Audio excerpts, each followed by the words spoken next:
Hai Sobat Sejarah, bertemu lagi dengan channel YouTube saya.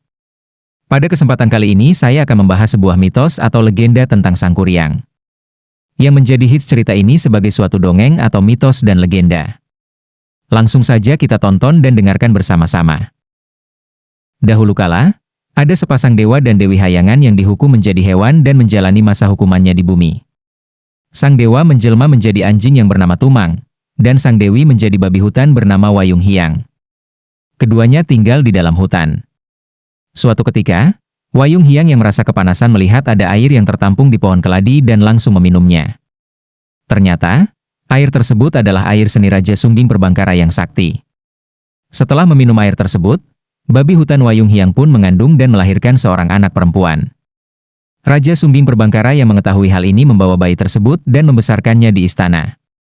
Ia menamainya Dayang Sumbi. Dayang Sumbi tumbuh menjadi gadis yang sangat cantik. Para raja, pangeran, dan bangsawan semuanya saling berperang memperebutkan Dayang Sumbi. Melihat kejadian tersebut, Dayang Sumbi meminta izin ayahnya untuk mengasingkan diri.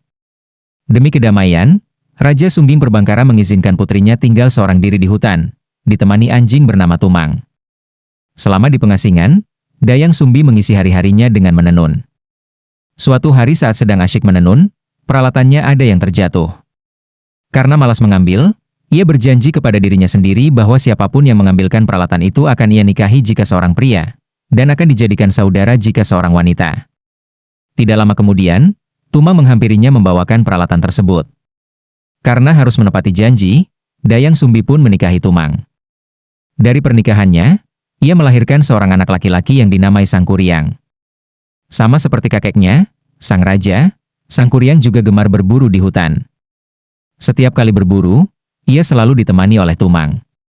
Sangkuriang tidak pernah tahu bahwa Tumang adalah jelmaan dewa sekaligus ayahnya. Sangkuriang hanya menganggap bahwa Tumang adalah anjing peliharaan biasa. Pada suatu hari, Sangkuriang diminta ibunya untuk berburu kijang karena Dayang Sumbi ingin memakan hati kijang. Sangkuriang pun pergi berburu bersama Tumang. Setelah lama menunggu dan tidak melihat satu ekor kijang pun, Sangkuriang mulai patah semangat. Tidak lama kemudian, Sangkuriang melihat seekor babi hutan dan segera meminta Tumang untuk mengejarnya. Tumang yang biasanya semangat, saat itu tidak mau menuruti perkataan Sangkuriang. Tumang mengenali babi hutan itu, Wayung Hiang. Sangkuriang pun menjadi marah kepada Tumang karena tidak mendengarkannya.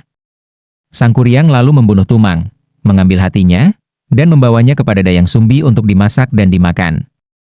Setelah ibunya mencari-cari Tumang, Sangkuriang akhirnya mengakui perbuatannya. Dayang Sumbi yang sangat marah memukul kepala Sangkuriang hingga berdarah. Sangkuriang pun menjadi marah dan sakit hati karena ibunya lebih menyayangi Tumang dari dirinya.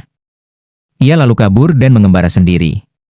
Setelah ditinggal Sangkuriang, Dayang Sumbi pergi bertapa untuk memohon ampun kepada dewa atas kesalahannya. Para dewa memaafkan dan memberinya kecantikan yang abadi, sehingga wajah Dayang Sumbi tidak terlihat menua. Bertahun-tahun terlewati, Sangkuriang tumbuh menjadi pemuda yang gagah dan sakti karena terus berguru kepada orang-orang sakti yang ia temui selama mengembara. Dalam perjalanannya, tanpa sadar ia kembali ke tempat kelahirannya. Di hutan ia terpesona pada kecantikan seorang gadis tanpa menyadari bahwa itu adalah ibunya. Dayang Sumbi yang juga tidak menyadari bahwa pemuda gagah itu adalah anaknya, membalas cinta Sangkuriang. Keduanya jatuh cinta dan berencana untuk menikah. Sebelum menikah, Sangkuriang berniat untuk pergi berburu. Dayang Sumbi pun membantunya mengenakan ikat kepala. Saat itu, Dayang Sumbi lalu melihat bekas luka pukulannya dulu dan langsung mengenali Sangkuriang. Dayang Sumbi menceritakan siapa dirinya kepada Sangkuriang dan menolak untuk diperistri anaknya sendiri. Sangkuriang yang dibutakan oleh hawa nafsu tidak percaya pada cerita itu dan tetap berniat meminang Dayang Sumbi. Melihat kegigihan Sangkuriang, Dayang Sumbi akhirnya memberikan syarat pernikahan yang dianggap mustahil. Ia meminta Sangkuriang membendung Sungai Citarum dan membangun sebuah kapal yang besar hanya dalam waktu 1 malam. Jika berhasil, barulah ia akan menikahi Sangkuriang. Sangkuriang menyanggupi permintaan Dayang Sumbi. Dengan kesaktiannya, ia memanggil makhluk halus untuk membantunya bekerja. Ketika Dayang Sumbi melihat bahwa Sangkuriang hampir berhasil, ia kembali berdoa kepada dewa meminta pertolongan.